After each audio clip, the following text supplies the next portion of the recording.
zgjidh vetë një.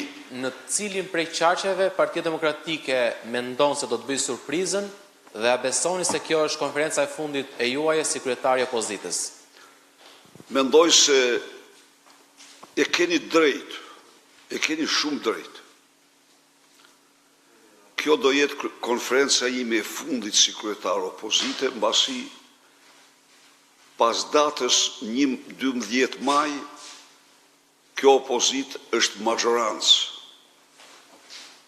Bëhet mazhorancë e Shqipërisë. E keni ndjerë dhe ju dhe e ka ndjerë çdo shqiptar këtë. Kjo është ndjesia më reale, por në mënyrën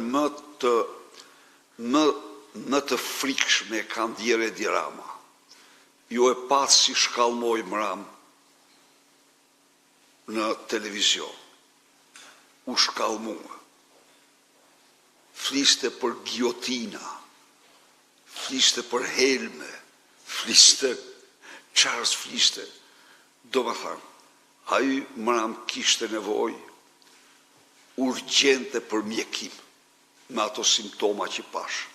Se unë jam edhe mjek edhe kam qenë ja pasionuar. Unë jam kardiolog, po më tërhiqte dhe psikiatria. Më ka tërhequr.